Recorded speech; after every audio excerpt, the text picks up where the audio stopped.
ইয়াজুজ মাজুজ। ইয়াজুজ মাজুজ নবী নূহ আলাইহিসসালামের বংশোদ্ভূত দুটি জাতি, যাদেরকে বাদশাহ জুলকারনাইন বন্দী করে রেখেছেন একটি শক্তিশালী দেয়ালের আড়ালে। হাদিস শরীফে বলা হয়েছে তাদের নাক চ্যাপ্টা এবং ছোট ছোট চোখ বিশিষ্ট। তারা যখন বের হবে তখন তারা সমস্ত পৃথিবীকে পঙ্গপালের মতো ঢেকে ফেলবে। ঢেউ বা তরঙ্গের মতো তারা আসতে থাকবে এবং যুদ্ধ করতে থাকবে। কে এই ভয়ঙ্কর দুই জাতি ইয়াজুজ এবং মাজুজ? কেন আল্লাহর আদেশে জুলকারনাইন তাদেরকে বন্দী করে রেখেছিলেন? জানতে হলে শুনতে হবে আজকের এপিসোড ইয়াজুজ মাজুজ, শুধুমাত্র স্টোরিজ অফ ইসলাম বাংলা চ্যানেলে। কাহিনী শুরু করার আগে আপনাদেরকে ছোট্ট একটি রিকোয়েস্ট, আমাদের চ্যানেলটিকে আপনারা প্লিজ সাবস্ক্রাইব করে দিন প্রতিদিন রাত 9টায় এরকম আরও ইন্টারেস্টিং বিভিন্ন কন্টেন্ট পাওয়ার জন্য। ভিডিওটি ভালো লাগলে প্লিজ লাইক করুন, কমেন্ট করুন এবং শেয়ার করে বন্ধুদের জানিয়ে দিন। শুরু করছি ইয়াজুজ মাজুজের কাহিনী। ইয়াজুজ মাজুজ অর্থ দ্রুতগামী। ইয়াজুজ মাজুজ পৃথিবীতে বের হয়ে অতি দ্রুত সারা পৃথিবীতে ছড়িয়ে পড়বে। কারো কারো মতে আরবি মৌজ শব্দ থেকে ইয়াজুজ মাজুজ শব্দের উৎপত্তি। এর অর্থ তরঙ্গ বা ঢেউ। তাদের মতে ইয়াজুজ মাজুজ পৃথিবীতে বের হবে অসংখ্য এবং অজস্র সংখ্যায়। এরপর ঢেউয়ের মতো ছুটতে ছুটতে সারা পৃথিবীতে বিস্তার লাভ করবে। এজন্যই তাদের এ ধরনের নামকরণ করা হয়। ইয়াজুজ মাজুজ সম্প্রদায় আদম আলাইহিসসালামের বংশধর। শাসক জুলকারনাইন ইয়াজুজ মাজুজদের প্রাচীর দিয়ে আটকে রেখেছেন। সূরা কাহাফ আয়াত 92 থেকে 97। কিয়ামতের আগে হযরত ঈসা আলাইহিসসালামের পৃথিবীতে পুনরাগমনের সময় তারা ওই প্রাচীর ভেঙে বেরিয়ে আসবে এবং যা পাবে সব ভক্ষণ করবে। কোরআনে আছে, সে অর্থাৎ জুলকারনাইন বলল, আমার প্রতিপালক আমাকে যে ক্ষমতা দিয়েছেন তাই যথেষ্ট, সুতরাং তোমরা আমাকে শ্রম দিয়ে সাহায্য করো। আমি তোমাদের ও তাদের মাঝখানে এক মজবুত প্রাচীর গড়ে দেব। তোমরা আমার কাছে লোহার ডাল নিয়ে আসো। তারপর মধ্যবর্তী ফাঁকা জায়গা পূর্ণ হয়ে যখন লোহার ডিবি দুটি পাহাড়ের সমান হলো, তখন জুলকারনাইন বললেন, তোমরা হাঁপড়ে দম দিতে থাকো। যখন তা আগুনের মতো গরম হলো তখন সে বলল, তোমরা গলানো তামা নিয়ে আসো, আমি তা ওর উপরে ঢেলে দেব। এরপর ইয়াজুজ মাজুজ তা পার হতে পারল না বা ভেদ করতেও পারল না। জুলকারনাইন বলল, এ আমার প্রতিপালকের অনুগ্রহ। যখন আমার প্রতিপালকের প্রতিশ্রুতি পূর্ণ হবে তখন তিনি তাদের চূর্ণ বিচূর্ণ করে দেবেন। আর আমার প্রতিপালকের প্রতিশ্রুতি সত্য। যেদিন আমি অর্থাৎ আল্লাহ তাদের দলে দলে তরঙ্গের আকারে ছেড়ে দেব আর সিংগায় ফু দেওয়া হবে, তারপর আমি তাদের সবাইকে একত্র করব। সূরা কাহাফ আয়াত 93 থেকে 99। ইয়াজুজ মাজুজ নদীর পানি খেয়ে শেষ করে ফেলবে। তাদের সঙ্গে কেউ লড়াই করতে পারবে না। একসময় তারা বাইতুল মোকাদ্দাসের এক পাহাড়ে গিয়ে বলবে, দুনিয়ায় যারা ছিল তাদের হত্যা করেছি, এখন আকাশে যারা আছে তাদের হত্যা করব। তারা আকাশের দিকে তীর নিক্ষেপ করবে। এ সময় ঈসা আলাইহিসসালাম তাদের জন্য দোয়া করবেন। এতে ইয়াজুজ মাজুজের কাঁধের দিক থেকে এক প্রকার পোকা সৃষ্টি করে আল্লাহ তাদের ধ্বংস করবেন। পৃথিবী জুড়ে তাদের লাশ পড়ে থাকবে। আল্লাহ নখযুক্ত পাখি পাঠিয়ে লাশগুলোকে সরিয়ে নেবেন। বুখারী ও মুসলিম শরীফের হাদিসে এসেছে। কোরআনে ইয়াজুজ মাজুজের বিস্তারিত পরিচয় দেয়া হয়নি। বাইবেলের আদি পুস্তকে 10ম অধ্যায়ে তাদের হযরত নূহ আলাইহিসসালামের বংশধর বলা হয়। তাদের মধ্যে কেউ অস্বাভাবিক বেঁটে, কেউ আবার অস্বাভাবিক লম্বা। আল্লাহ বলেন, চলতে চলতে সে যখন পাহাড়ের প্রাচীরের মাঝখানে পৌঁছালো তখন সেখানে এক সম্প্রদায়কে পেল, যারা তার কথা একেবারেই বুঝতে পারছিল না। তারা বলল, হে জুলকারনাইন, ইয়াজুজ ও মাজুজ দেশে অশান্তি সৃষ্টি করেছে।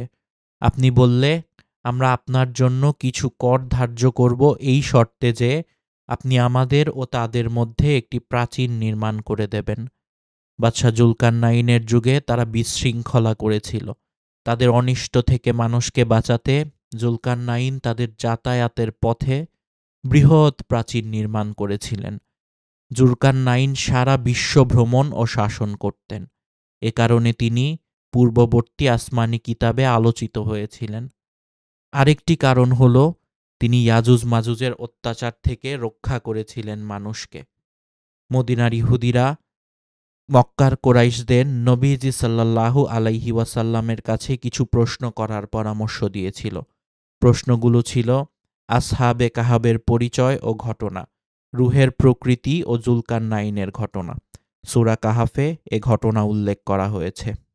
এবার আসুন আমরা ইয়াজুজ মাজুজের পরিচয় জেনে নিই।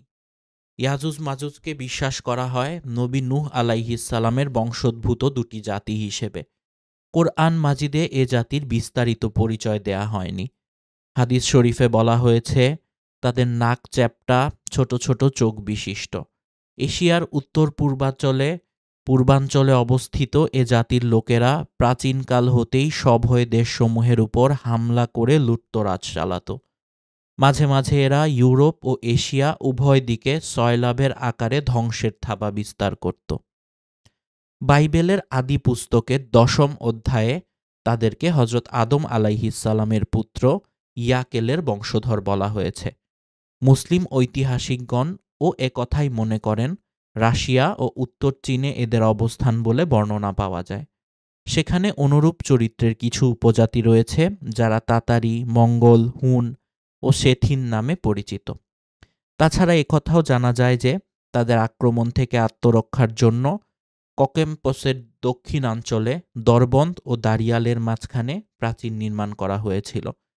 ইসরায়েলি ঐতিহাসিক ইউসিফুল তাদেরকে শেথিন জাতি মনে করেন এবং তার ধারণা তাদের এলাকা কৃষ্ণ সাগরের উত্তর ও পূর্ব দিকে অবস্থিত। জিরোম এর বর্ণনা মতে মাজুস জাতির বসতি ছিল কোকেশিয়ার উত্তরে কাস্পিয়ান সাগরের সন্নিকটে। ইয়াজুজ মাজুজ সম্পর্কিত তথ্য।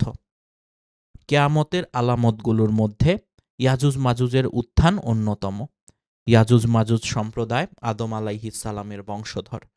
তারা কিয়ামতের প্রাক্কালে ঈসা আলাইহিসসালামের সময় পৃথিবীতে উত্থিত হবে। শাসক জুলকারনাইন তাদেরকে এখন প্রাচীর দিয়ে আটকে রেখেছেন, যেটি সূরা কাহাফের বর্ণনায় এসেছে। ওই প্রাচীর ভেঙে তারা সেদিন বেরিয়ে আসবে এবং সামনে যা পাবে সব খেয়ে ফেলবে। এমনকি তাদের প্রথম দলটি নদীর পানি খেয়ে শেষ করে ফেলবে এবং শেষ দলটি এসে বলবে হয়তো এখানে কোনো এক সময় নদী ছিল, তাদের সাথে কেউ লড়াই করতে পারবে না।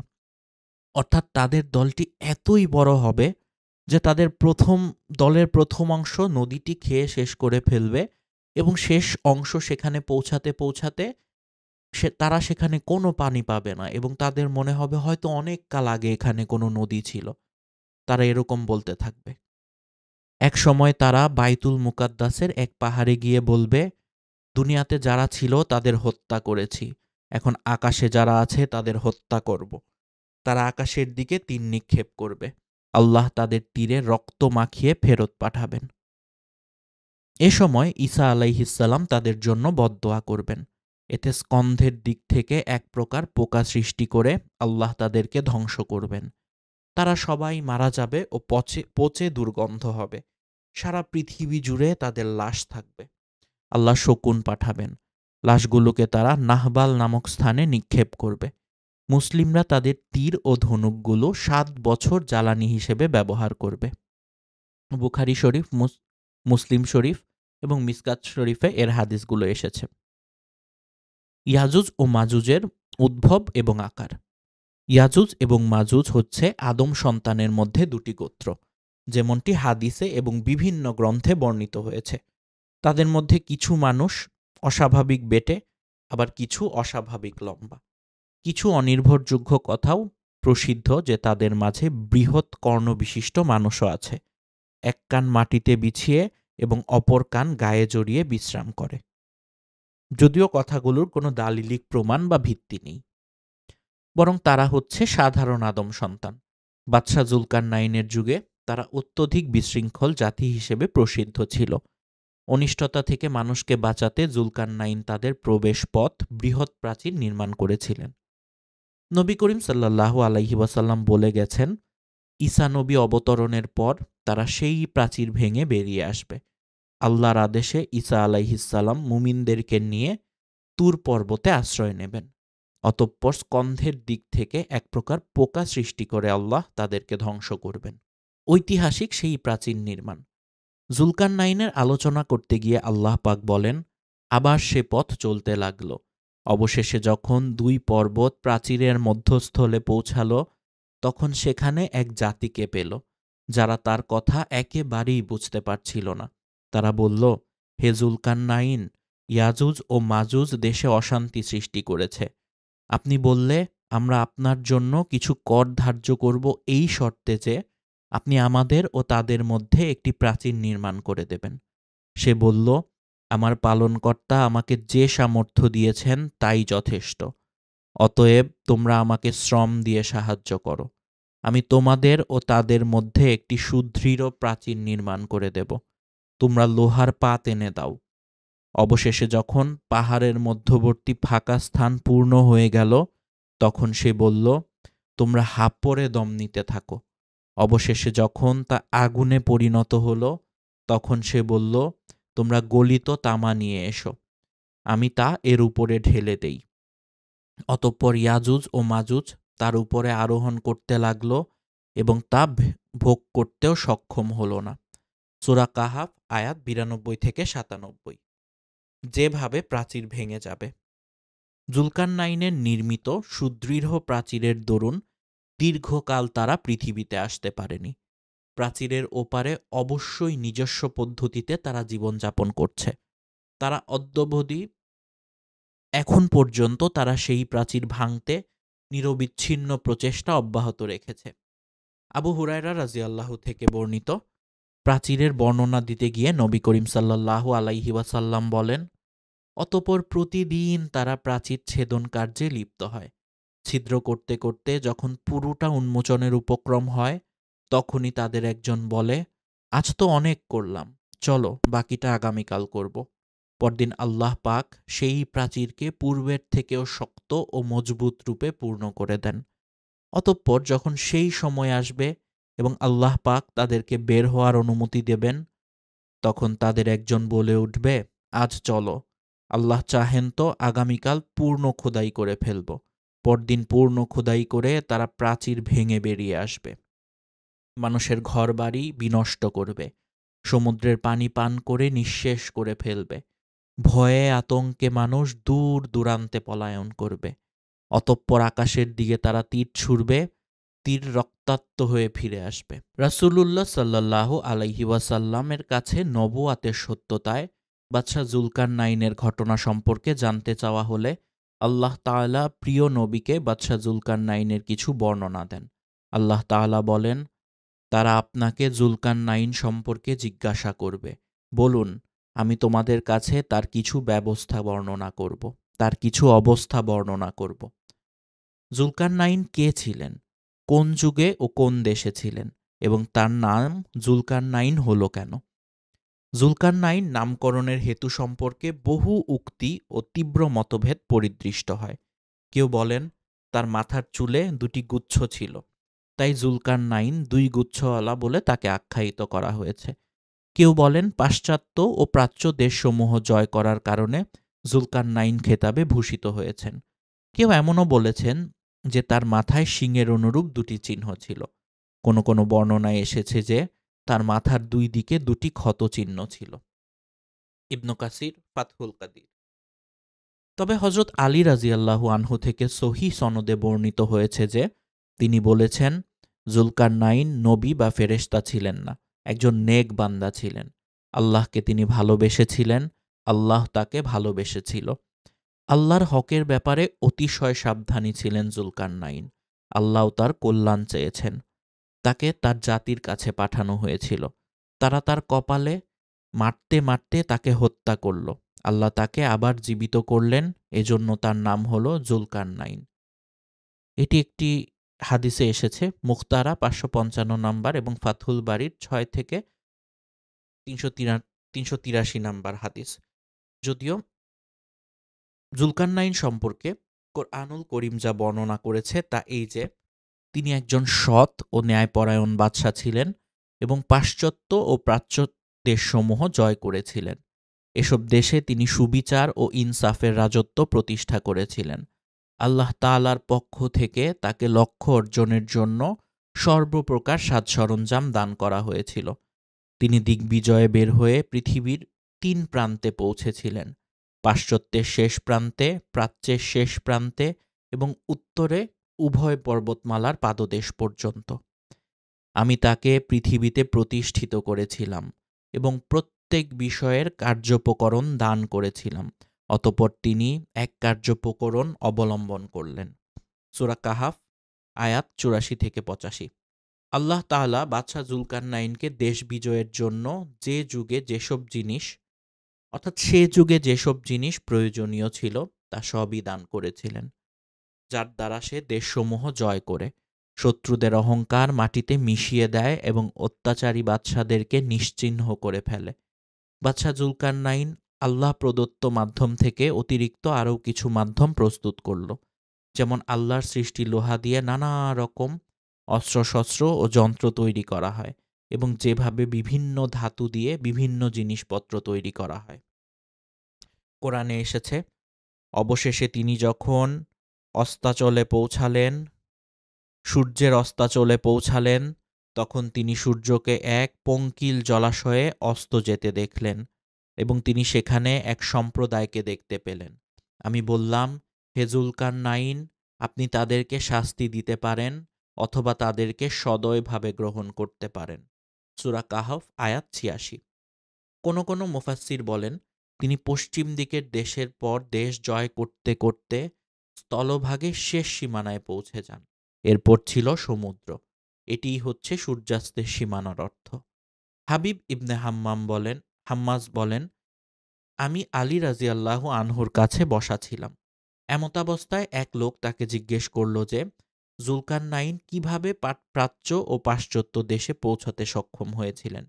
তিনি বললেন, সুবহানাল্লাহ, আল্লাহ আকাশের মেঘকে তার নিয়ন্ত্রণাধীন করেছিলেন, পর্যাপ্ত উপায় উপকরণ দিয়েছিলেন এবং প্রচুর শক্তি সামর্থ্য দান করেছিলেন। তারপর আলী রাদিয়াল্লাহু আনহু বললেন, আরও বলবো?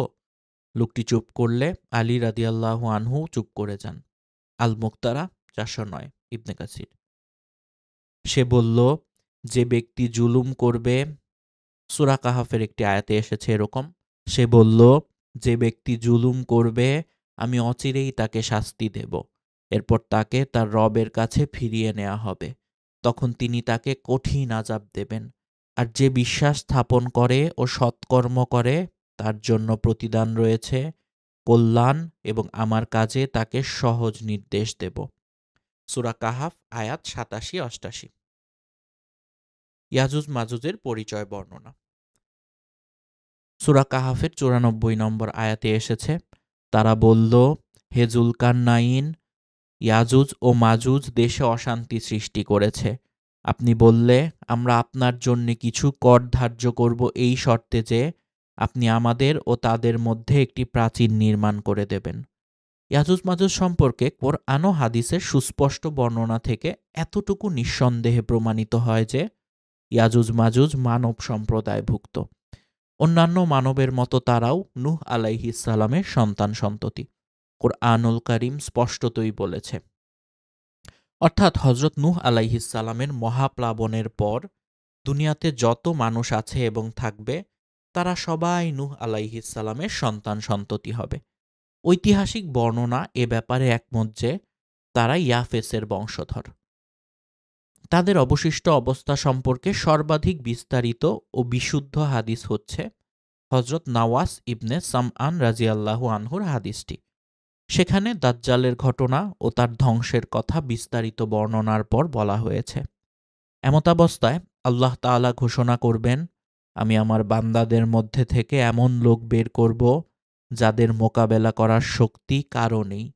কাজেই হে ঈসা, আপনি মুসলিমদের সমবেত করে তুর পর্বতে চলে যান।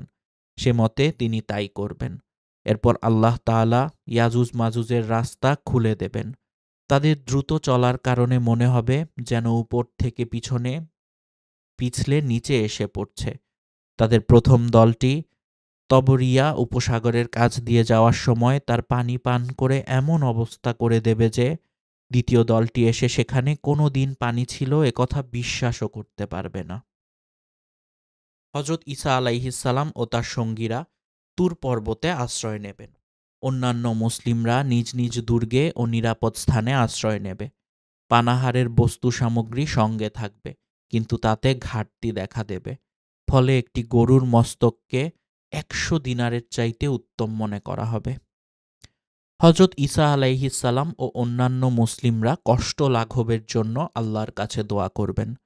আল্লাহ দোয়া কবুল করবেন। তিনি মহামারী আকারে রোগব্যাধি পাঠাবেন। ফলে অল্প সময়ের মধ্যেই ইয়াজুজ মাজুজের গোষ্ঠী সবাই মরে যাবে। এরপর হজরত ঈসা আলাইহিসসালাম সঙ্গীদের নিয়ে তুর পর্বত থেকে নিচে নেমে এসে দেখবেন পৃথিবীতে তাদের মৃতদেহ থেকে অর্ধ হাত পরিমিত স্থানও খালি নেই এবং মৃতদেহ পচে অসহ্য দুর্গন্ধ ছড়িয়ে পড়ছে। এ অবস্থা দেখে পুনরায় হজরত ঈসা আলাইহিসসালাম ও তার সঙ্গীরা আল্লাহর দরবারে দোয়া করবেন যেন এই বিপদও দূর করে দেয়া হয়। আল্লাহ তাআলা এ দোয়াও কবুল করবেন এবং বিরাট আকার পাখি প্রেরণ করবেন যাদের ঘাড় হবে উটের ঘাড়ের মতো। তারা মৃতদেহগুলো উঠিয়ে যেখানে আল্লাহ ইচ্ছা করবেন সেখানে ফেলে দেবে। কোনো কোনো বর্ণনায় এসেছে মৃতদেহগুলো নিক্ষেপ করবে, এরপর বৃষ্টি বর্ষিত হবে। কোনো নগর ও বন্দর এ বৃষ্টি থেকে বাদ থাকবে না।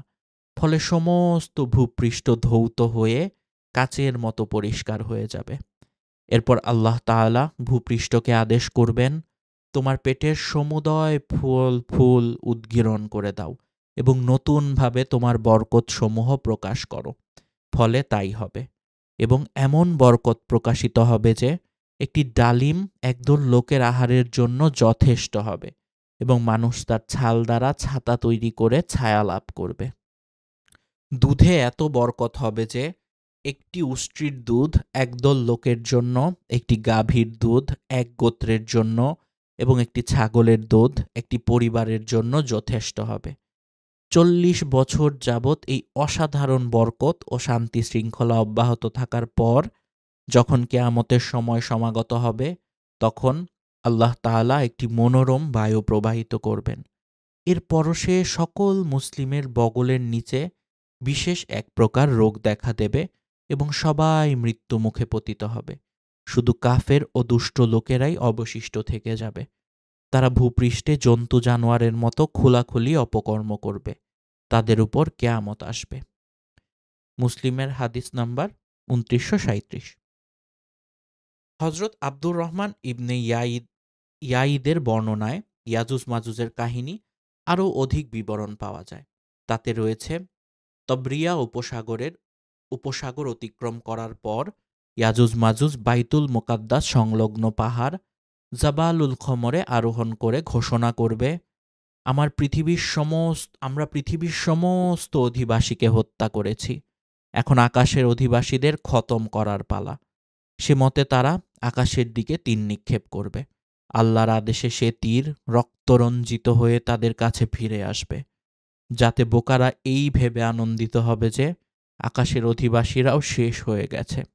মুসলিম শরীফের হাদিস নং 2937। অন্য হাদিসে এসেছে রাসূলুল্লাহ সাল্লাল্লাহু আলাইহি ওয়াসাল্লাম বলেছেন, কিয়ামতের দিন আল্লাহ তাআলা আদম আলাইহিসসালামকে বলবেন, আপনি আপনার সন্তানদের মধ্য থেকে জাহান্নামীদেরকে তুলে আনুন। তিনি বললেন, হে আমার রব, তারা কারা? আল্লাহ বলবেন, প্রতি 1000-এ 999 জন জাহান্নামী এবং মাত্র একজন জান্নাতি। এ কথা শুনে সাহাবায়ে কেরাম শিউরে উঠলেন এবং জিজ্ঞাসা করলেন, হে আল্লাহর রাসূল, আমাদের মধ্যে সে একজন জান্নাতি কে হবে? তিনি উত্তরে বললেন, চিন্তা করো না, তোমাদের মধ্যে থেকে এক এবং ইয়াজুজ মাজুজের মধ্যে থেকে 1000-এর হিসাব হবে। মুসলিম শরীফের হাদিস 222। রাসূলুল্লাহ সাল্লাল্লাহু আলাইহি ওয়াসাল্লাম আরও বলেন যে ইয়াজুজ মাজুজের আবির্ভাবের পরও বাইতুল্লাহর হজ ও উমরা অব্যাহত থাকবে। বুখারী শরীফের হাদিস 1490। তাছাড়া রাসূলুল্লাহ সাল্লাল্লাহু আলাইহি ওয়াসাল্লাম একদিন ঘুম থেকে উঠে এমন অবস্থায় জেগে উঠলেন যে তার মুখমণ্ডল ছিল রক্তিমাভ এবং মুখে এই বাক্য উচ্চারিত হচ্ছিল, আল্লাহ ছাড়া কোনো উপাস্য নেই, আরবদের ধ্বংস নিকটবর্তী, আজ ইয়াজুজ মাজুজের প্রাচীরে এতটুকু ছিদ্র হয়ে গেছে। এরপর তিনি বৃদ্ধাঙ্গুলি ও তর্জনী মিলিয়ে বৃত্ত তৈরি করে দেখান। হযরত জয়নাব রাদিয়াল্লাহু আনহা বলেন, আমি কথা শুনে বললাম, ইয়া রাসূলাল্লাহ, আমাদের মধ্যে সৎকর্মপরায়ণ লোক জীবিত থাকতেও কি ধ্বংস হয়ে যাবে? তিনি বললেন, হ্যাঁ, ধ্বংস হতে পারে, যদি অনাচারের আধিক্য হয়। বুখারী শরীফ হাদিস নাম্বার ৩৩46 এবং মুসলিম শরীফের হাদিস ২৮৮০।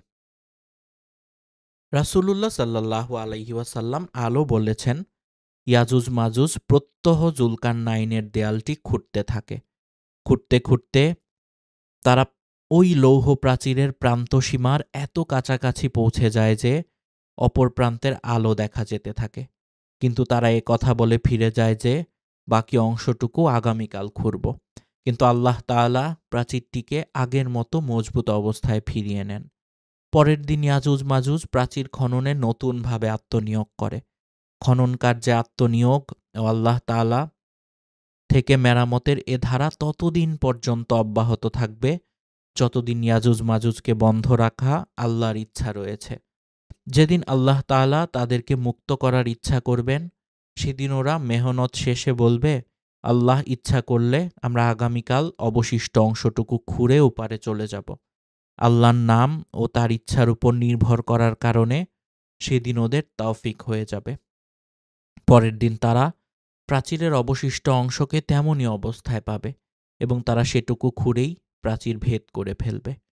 তিরমিজি শরীফের হাদিস ৩১৫৩, ইবনে মাজা ৪১৯৯, মুস্তাদরাকে হাকেম ৪ এবং ৪৮৮।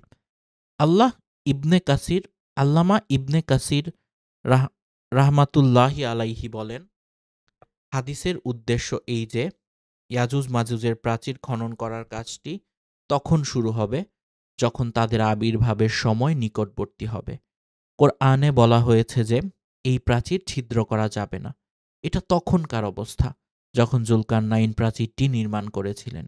কাজেই এতে কোনো বৈপরীত্য নেই। তাছাড়া কোরআনে তারা ছিদ্র পুরোপুরি করতে পারছে না বলা হয়েছে, যা হাদিসের ভাষ্যের বিপরীত নয়। বাদশাহ জুলকারনাইন কর্তৃক নির্মিত প্রাচীরের বর্ণনা। তিনি বললেন, হে আমার প্রতিপালক, আমাকে যে সামর্থ্য দিয়েছেন তাই যথেষ্ট। অতএব তোমরা আমাকে শ্রম দিয়ে সাহায্য করো। আমি তোমাদের ও তাদের মধ্যে একটি সুদৃঢ় প্রাচীর নির্মাণ করে দেব। তোমরা আমাকে লোহার পাত এনে দাও।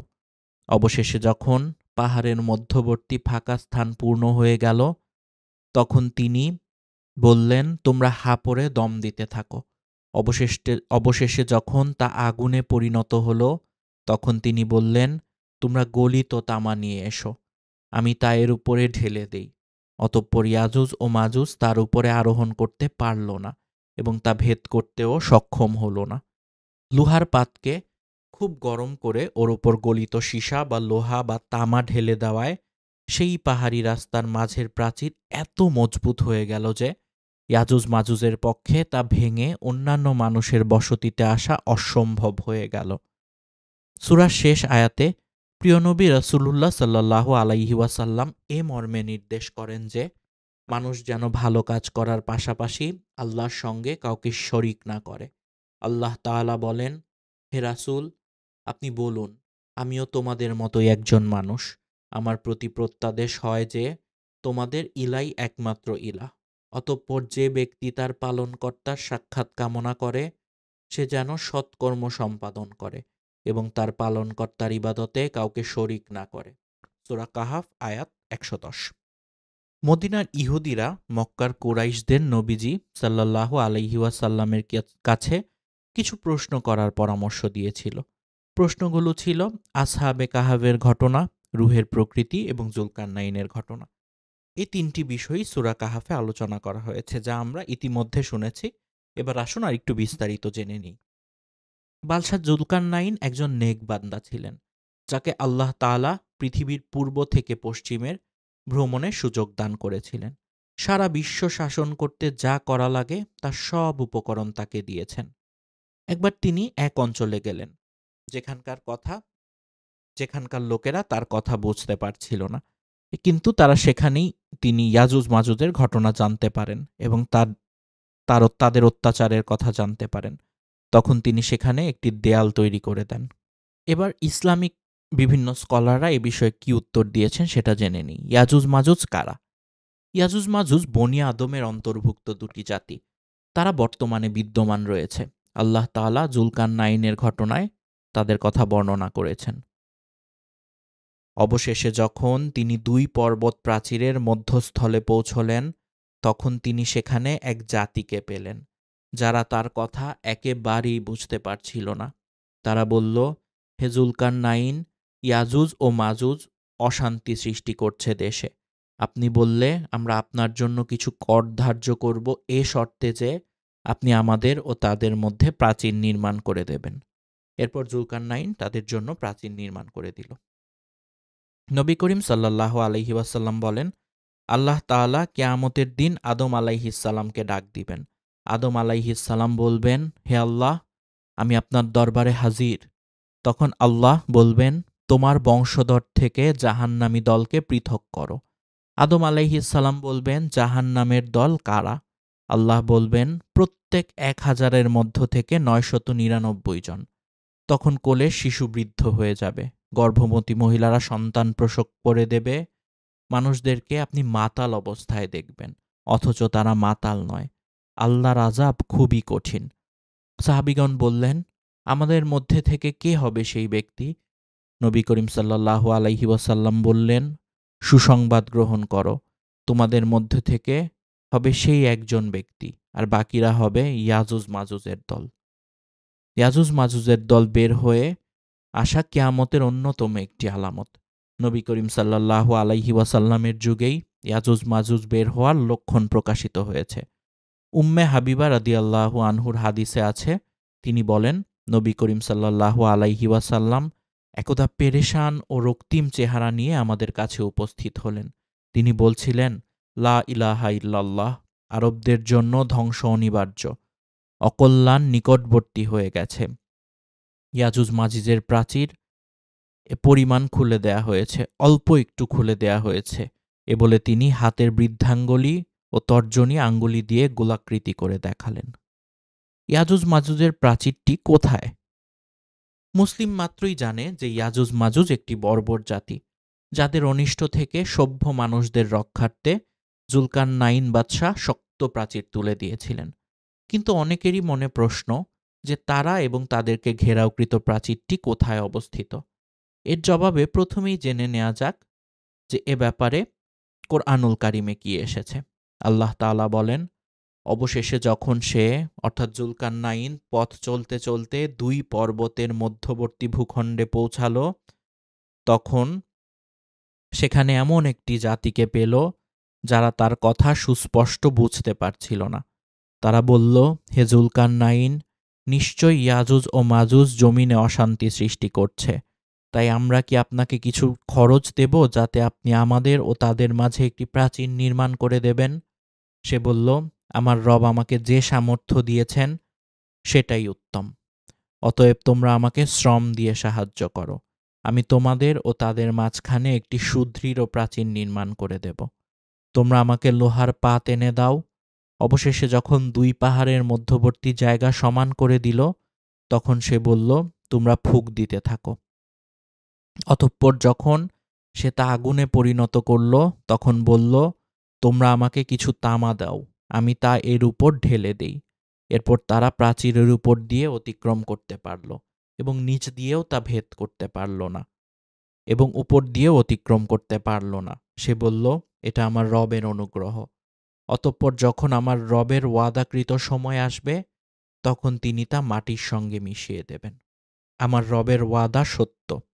সূরা কাহাফ আয়াত 93-98। অন্য আয়াতে ইরশাদ হয়েছে, অবশেষে যখন ইয়াজুজ ও মাজুজকে মুক্তি দেয়া হয় আর তারা প্রতিটি উঁচু ভূমি হতে ছুটে আসবে, তখন। সূরা আম্বিয়া আয়াত 96। ইয়াজুজ মাজুজের অবস্থান স্থল বিষয়ক মতামত কি সেটা আমরা দেখি চলুন। কোরআন হাদিসে ইয়াজুজ মাজুজের সুনির্দিষ্ট অবস্থান সুস্পষ্টভাবে বলা হয়নি, যদিও কোরআনুল কারিমের ইঙ্গিতে তা পৃথিবীর উত্তরাঞ্চলে হওয়া বোঝা যায়।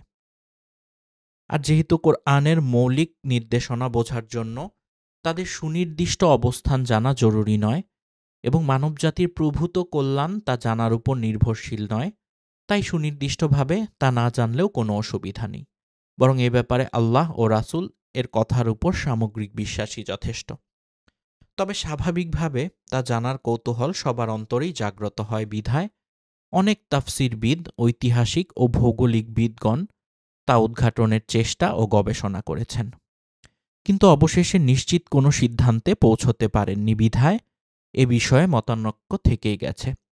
অনেক তাফসিরবিদ যথা তারাবি ও কুর্তুবী প্রমুখ বর্ণনা করেন যে তারা তুর্কিদের অন্তর্ভুক্ত একটি জাতি, যাদের অবস্থান হল আর্মেনিয়া ও আজারবাইজানের কাছাকাছি অঞ্চলে। কেউ কেউ বলেন তাদের অবস্থান হল চীনের উত্তরে, আবার কেউ বলেন ককেশাস পর্বতমালার আশেপাশে কোথাও অবস্থিত। তাফসিরে কুর্তুবীতে এসেছে। ৩য় হিজরি শতাব্দীর প্রখ্যাত ভূগোলবিদ ইবনে খর্দিস বা স্বীয় কিতাবে আব্বাসী খলিফা ওয়াসিক বিল্লাহের নির্দেশে দোভাষী সাল্লামের নেতৃত্বে একদল লোককে ইয়াজুজ মাজুজের খবর সংগ্রহের জন্য অভিযানে প্রেরণের ঘটনা বর্ণনা করেন। তারা দুর্গম পথ পাড়ি দিয়ে প্রায় ২.৫ বছর পর ফিরে এসে পৃথিবীর উত্তর পূর্ব ভূখণ্ডে ইয়াজুজ মাজুজের অবস্থান সম্বন্ধে জানিয়েছেন বলে উল্লেখ করেন। ইবনে কাসির রাজিয়াল্লাহু সহ অনেক ইতিহাসবিদেই এটি ইবনে খর্দিসবার সূত্রে বর্ণনা করেছেন। আল্লামা হিফজুর রহমান সিউহারবি রহিমাহুল্লাহ লেখেন যে ইয়াজুজ মাজুজের দৌরাত্ম্য বিশাল ভূখণ্ডব্যাপী বিস্তৃত ছিল, তাই যুগে যুগে বিভিন্ন অংশে কয়েকটি রক্ষাপ্রাচীরই নির্মাণের কথা ইতিহাসে পাওয়া যায়, যেমন চীনের মহাপ্রাচীর, যা চীনের জনৈক রাজা তৈরি করেছেন। দাগিস্তানে অবস্থিত আরেকটি প্রাচীর রয়েছে। আরেকটি প্রাচীর ককেশাস পর্বতমালার উচ্চভূমিতে অবস্থিত। উচ্চ প্রাচীরগুলোর শেষ দুটির ব্যাপারে অনেকের ধারণা যে এর কোনো একটি জুলকারনাইনের তৈরিকৃত প্রাচীর হতে পারে। এবার অনেকের মনে প্রশ্ন আসতে পারে যে ইয়াজুজ মাজুজের প্রাচীরটি কি ধ্বংস হয়ে গেছে? কেউ কেউ বলেন জুলকারনাইনের তৈরিকৃত প্রাচীরটি ধ্বংস হয়ে গেছে, আর মঙ্গোলীয় তাতারিরাই হল ইয়াজুজ মাজুজ। কেউ কেউ রুশদেরকেও তাদের গোত্রীয় বলে মত ব্যক্ত করেন, কিন্তু এসব মতামত কোরআন হাদিসের বর্ণনার বিপরীত মনে হয়, কেননা ইয়াজুজ মাজুজের দলবদ্ধ আত্মপ্রকাশ শেষ যুগে কিয়ামতের পূর্ব মুহূর্তে হওয়ার কথা হাদিসে এসেছে। সহিহ মুসলিমের হাদিস ২৯৩৭ নম্বর হাদিস। তবে এভাবে ব্যাখ্যা করলে তা মানা যায় যে তাতারি ও রুশ চাইনিজরা হয়তো ইয়াজুজ মাজুজ জাতির একটি অংশ, যে অংশটা ধীরে ধীরে সভ্য পৃথিবীর সঙ্গে মিশে সভ্য হয়েছে। তবে তাদের গোত্রীয় বেশিরভাগ অসভ্য রয়ে গেছে, যাদের চূড়ান্ত আবির্ভাব কিয়ামতের আগে হবে। কিন্তু প্রশ্ন হল, জুলকারনাইনের প্রাচীরটি যদি অস্তিত্বশীল থাকে, তাহলে তথ্য প্রযুক্তির এই যুগে যখন দুনিয়া হাতের মুঠোয়, আমরা তার সন্ধান কেন পাই না? এর জবাবে ওলামায়ে কেরাম লেখেন যে কারো খুঁজে না পাওয়া অস্তিত্বে না থাকার প্রমাণ নয়, কেননা এই আধুনিক যুগেও এখনও বিভিন্ন পাহাড়ি ভূখণ্ডে বা সামুদ্রিক দ্বীপাঞ্চল থেকে নিত্য নতুন এলাকা ও মানবগোত্রের আবিষ্কার হয়, যার খবর পৃথিবী এতদিন জানতই না। তাই হয়তোবা জুলকারনাইনের প্রাচীরটি কোনো পর্বতমালার নিচে মাটি চাপা পড়ে গেছে, অথবা তাদের ভূখণ্ড বিশাল কোনো জলরাশি বা বরফাঞ্চলের আড়ালে হওয়ায় আমরা খবর পাচ্ছি না। কিয়ামতের আগে আল্লাহর নির্ধারিত সময়ে তাদের আবির্ভাব হবে, এটি অসম্ভব কিছু নয়। আল্লাহর কিতাব ও রসুলের সুন্নাতের বিবরণ অনুযায়ী আমরা এখন ইয়াজুজ মাজুজ সম্পর্কে আরও কিছু বিষয় আলোচনা করব, কেননা মুসলিমদের উপর আবশ্যক হল আকিদার অনন্য বিষয়ের ন্যায় ইয়াজুজ মাজুজের বের হওয়ার প্রতি ঈমান আনয়ন করা। ইমাম সাফারওয়ানি রহিমাহুল্লাহ উল্লেখ করেছেন, আল্লাহর কিতাব, রসুলের সুন্নাত এবং মুসলিমদের ইজমা দ্বারা ইয়াজুজ মাজুজ বের হওয়া সাব্যস্ত। আল্লাহ তাআলা কোরআনে বর্ণনা করেছেন, এমনকি যখন ইয়াজুজ ও মাজুজকে মুক্ত করা হবে, তখন তারা প্রত্যেক উঁচু ভূমি থেকে দলে দলে ছুটে আসবে, যখন সত্য প্রতিশ্রুতি নিকটবর্তী হবে তখন কাফেরদের চক্ষু স্থির হয়ে যাবে। তারা বলবে, হায় দুর্ভোগ আমাদের, আমরা তো ছিলাম এ বিষয়ে উদাসীন, বরং আমরা ছিলাম জালেম। সূরা আম্বিয়ার ৯৬ থেকে ৯৭ নম্বর আয়াত। আল্লাহ তাআলা জুলকারনাইনের ঘটনায়ও ইয়াজুজ মাজুজের কথা উল্লেখ করেন। দুই পাহাড়ের মাঝখানে নির্মিত একটি প্রাচীর হল একটি লোহার প্রাচীর। জুলকারনাইন বাদশাহ এটি নির্মাণ করেছেন। ফলে তা এমন একটি মজবুত প্রাচীরে পরিণত হয়েছে যে যা ভূপৃষ্ঠে ফ্যাসাদ সৃষ্টিকারী এবং মানুষকে কষ্টদানকারী ইয়াজুজ মাজুজ সম্প্রদায়ের পথে অন্তরায় হয়ে দাঁড়িয়েছে। অতঃপর যখন এ প্রাচীর ধ্বংসের সময় উপস্থিত হবে তখন আল্লাহ তাআলা এটিকে মাটির সমান করে দেবেন। এটি এমন ওয়াদা যা বাস্তবায়ন হবেই। প্রাচীর ধ্বংস হয়ে গেলে তারা প্রত্যেক টিলা থেকে দ্রুত গতিতে দলে দলে মানব সমাজে বের হয়ে আসবে। এর কিছুদিন পরেই সিংগায় ফু দেয়া হবে। হাদিস থেকে ইয়াজুজ মাজুজের দল বের হওয়ার দলিল হল সহিহ মুসলিমে নাওয়াস ইবনে সাম্মান থেকে বর্ণিত হয়েছে যে নবী করিম সাল্লাল্লাহু আলাইহি ওয়াসাল্লাম বলেছেন, আল্লাহ তাআলা ঈসা আলাইহিসসালামকে জানাবেন যে আমি এমন একটি জাতি বের করেছি যাদের সাথে মোকাবেলা করার ক্ষমতা কারও নেই। কাজেই তুমি আমার বান্দাদেরকে নিয়ে তুর পাহাড়ে উঠে যাও। এ সময় আল্লাহ তাআলা ইয়াজুজ মাজুজের বাহিনী প্রেরণ করবেন। তারা প্রত্যেকে উঁচু ভূমি থেকে বের হয়ে আসবে। তাদের প্রথম দলটি ফিলিস্তিনের তারাবিয়া জলাশয়ের সমস্ত পানি পান করে ফেলবে। তাদের শেষ দলটি সেখানে এসে কোনো পানি না পেয়ে বলবে, একসময় এখানে পানি ছিল। তারা বিশ্বাস করতে পারবে না যে এখানে কিছুদিন আগেই পানি ছিল। তারা আল্লাহর নবী ঈসা আলাইহিসসালাম ও তার সাথীদেরকে অবরোধ করে রাখবে। ঈসা আলাইহিসসালাম ও তার সাথীগণ এ সময় প্রচুর খাদ্যাভাবে পড়বেন। এমনকি বর্তমানে তোমাদের কাছে ১০০ স্বর্ণ মুদ্রার চেয়ে তাদের কাছে একটি গরুর মাথা তখন বেশি প্রিয় হবে। আল্লাহর নবী ঈসা আলাইহিসসালাম ও তার সাথীগণ এ ফিতনা থেকে মুক্তি পাওয়ার জন্য আল্লাহর কাছে দোয়া করবেন। আল্লাহ তাদের দোয়া কবুল করে ইয়াজুজ মাজুজের ঘাড়ে নাগাফ নামক এক শ্রেণীর পোকা প্রেরণ করবেন। এতে একই সময়ে একটি প্রাণী মৃত্যুবরণ করার মতোই তারা সবাই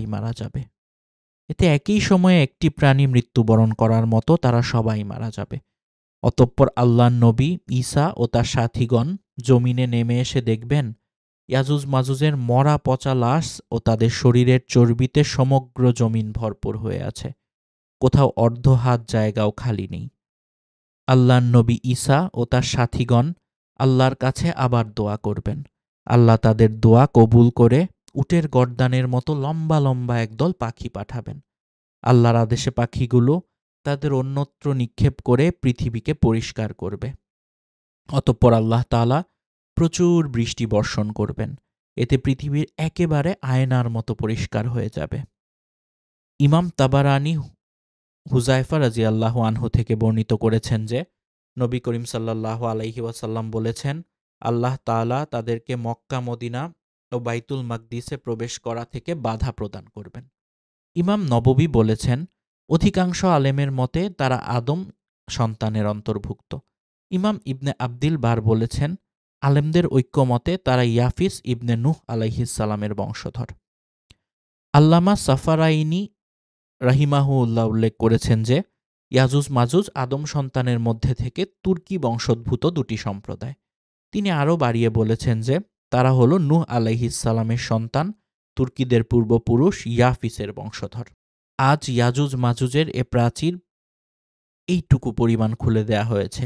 এ কথা বলে তিনি হাতের বৃদ্ধাঙ্গুল ও শাহাদাত আঙ্গুল দিয়ে বৃত্ত তৈরি করে দেখিয়েছেন।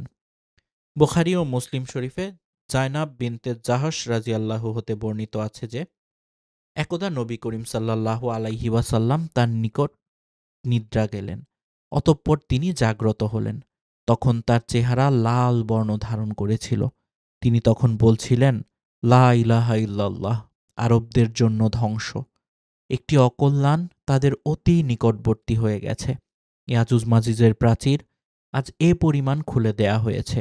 এ কথা বলে তিনি হাতের বৃদ্ধাঙ্গুল ও তার পাশের আঙ্গুল দিয়ে বৃত্ত তৈরি করে দেখালেন। জায়নাব বিনতে জাহশ রাদিয়াল্লাহু বলেন, আমি রসুল সাল্লাল্লাহু আলাইহি ওয়াসাল্লামকে বললাম, হে আল্লাহর রাসূল, আমাদের মাঝে সৎ লোক থাকতেও কি আমরা ধ্বংস হয়ে যাব? নবী করিম সাল্লাল্লাহু আলাইহি ওয়াসাল্লাম বললেন, হ্যাঁ, যখন পাপাচার বেড়ে যাবে।